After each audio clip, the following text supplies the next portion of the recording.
Hey everybody, I'm out here with Stephanie. Stephanie, recently you reached out to me on Facebook. Why did you reach out to me on Facebook? Cause I noticed all the stories you were doing with a lot of the people that I know from when I was in the street. So, um, and I just thought I feel like there is a story that I have that I should share with everybody else. Because a lot of people go through it every day, and it's actually we're in a pandemic, but it's also a non-stop thing that's gonna keep going on unless we put an end to it ourselves.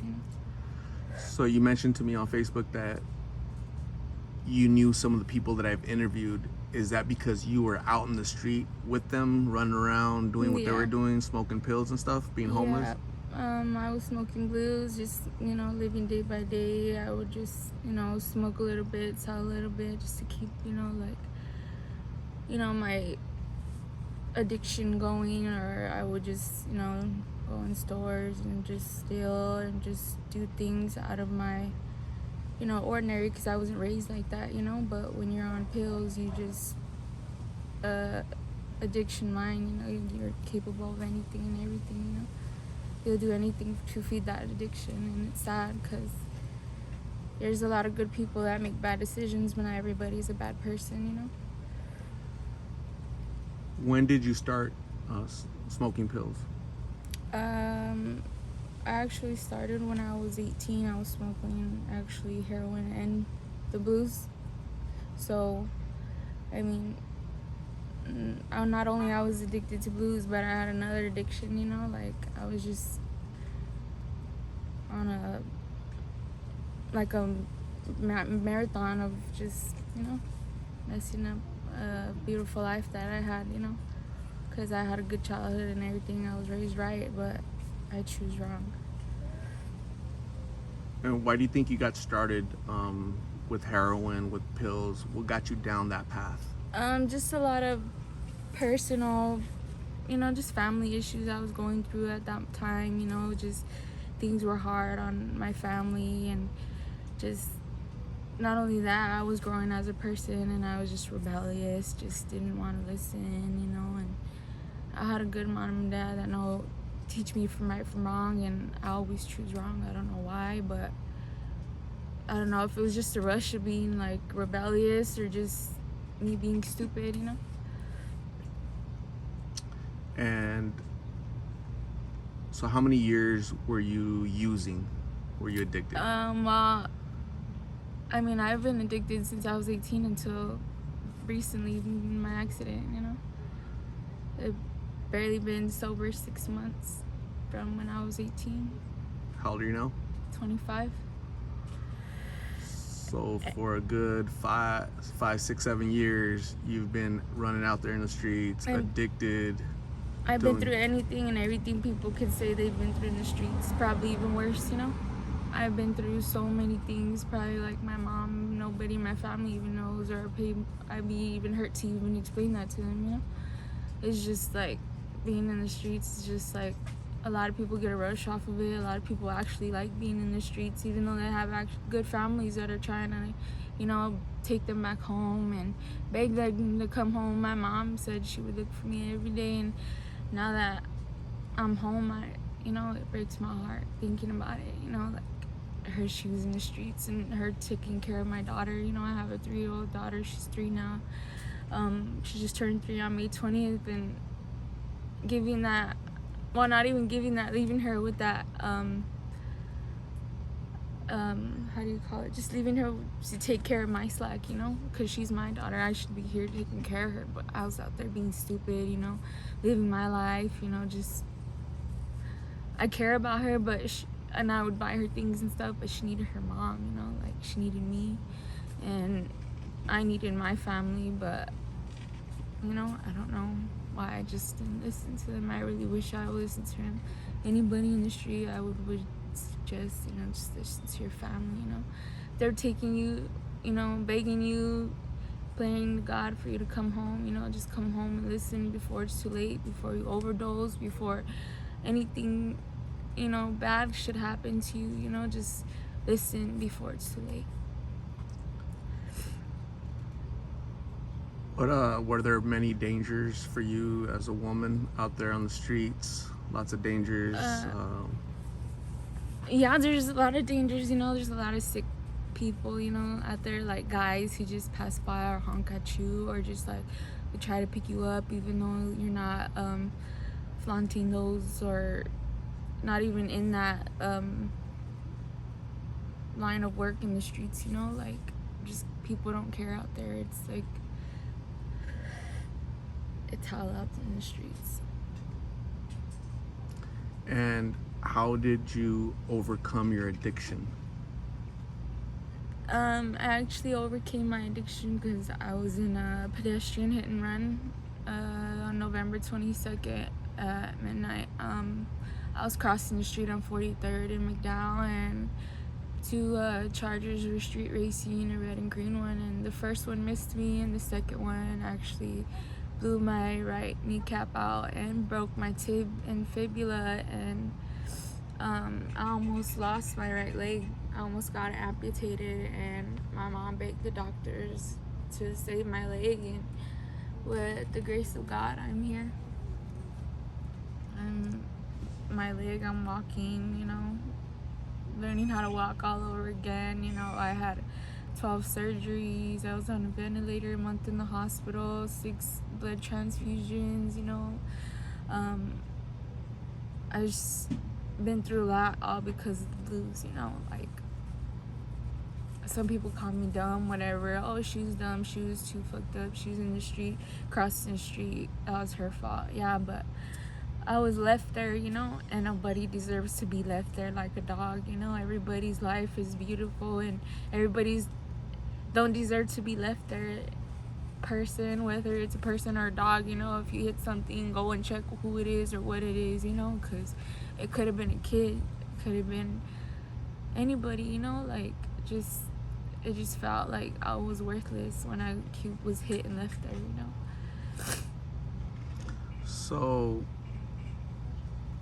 after your accident, you're in the hospital, therapy, surgeries, and that's what kind of got you off of drugs, right? That did get you off of drugs.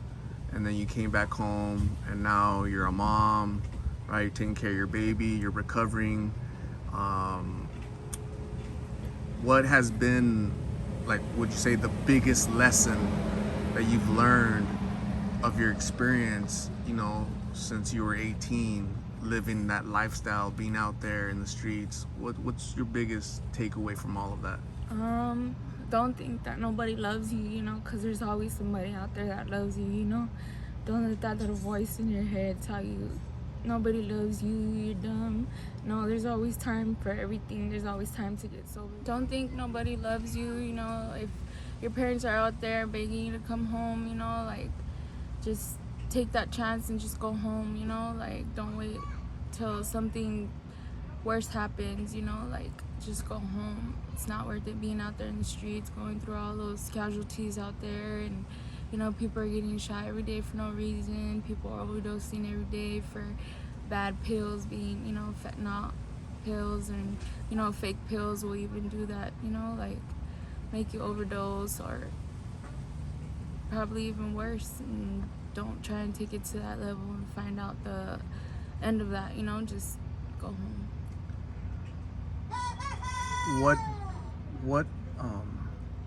What plans do you have for your future now that you're clean, you're home, you have your baby with you? What plans do you have?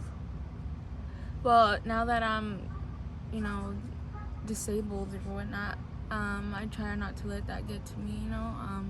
Right now I'm planning just to try and go to therapy a little bit more and try and get more strength back in my leg, and go to school. I really want to go back to school and get my diploma so I can try and at least get some sort of, you know, income, because I need to take care of my daughter. My daughter's dad isn't in her life. He's out in the streets too also, you know. He's stuck on blues. He's been since I've had my daughter 3 years ago, and still to this day he doesn't want to listen. So I just gotta fend for myself and try and find a way to, you know, take care of my daughter, take care of myself, you know, take care of my family as much as I can, because right now they have to take care of me. So, I mean, the sky's the limit, you know. I don't know what's in store for me, what's in store for my future, but I'm gonna make sure it's a good one. What advice would you have for young people out there that are recently started using drugs, blues, pills, or young people that are thinking about trying drugs, right? Peer pressure, they want to be cool. What would you advise them about that life? You're young, you know, be young, stay home. You know, it's the best, you know, to stay home right now. Don't think about it. It's the worst mistake you could ever make, you know? Like, once you get in, there's no coming back. It's just like the devil pulling the wool over your eyes and making you think there's gonna be a good outcome. There's nothing good that comes out of smoking blues or doing any kind of drug at that, you know? Like, you know, think about your future, you know, go to school, keep going to school, find a good job, you know, just do all the things your heart desires, but don't do blues. Please don't do blues. So I want to thank you for reaching out to me, Stephanie, and sharing your story. I admire your bravery, your courage. You've been given a second chance at life, you know, through you overcame your addiction, years being on the street. That's a miracle in and of itself, right? You had an accident, a car that still hasn't, nobody's been held accountable yet. So if anybody out there knows what happened, who caused this, please let the police know, for there's some accountability, okay? So I would just want to say that I'm proud of where you're at, overcoming your obstacles, right, that you're currently going through, okay? Having the willingness to share your story and help others, right? So because of what you went through, you might prevent others from living that life, okay? So that's admirable, okay? I admire that, okay? That's why I agreed to come out here and meet you and hear your story. And it's a powerful story of overcoming our challenges, addictions, and now you're free, okay? Now you said the sky's the limit. You're very young. Go to school. Go get your high school diploma, your degree. Go to college, and just, you know, sky's the limit, right? Yeah. So don't put barriers on yourself like you did when you were 18, right? You know, but you overcame that, and here you are, right? Healthy with your baby, and you have a lot to look forward to. Yeah. So and along the way, you're gonna help other people that are gonna watch this and be like, wow, if she did it, I can do it, right? I really hope So that's definitely going to happen. If anybody wants to reach out to you to give you words of encouragement, or they know more about you or your story, where can they reach out to you at? I have a Facebook. My name's Stephanie Gallardo, Gallardo. That's how you spell my last name. Okay. So hopefully people reach out to you to give you words of encouragement. Let them know, they'll let you know how you made them feel, right? Just like you made me feel, you know, pride and knowing that you've overcome so much at such a young age, okay? So thank you for reaching out to me. I'll stay in contact with you, and we'll see where you are soon, okay? Okay, I Thank you. appreciate you coming out. Thank you. Thanks, Stephanie.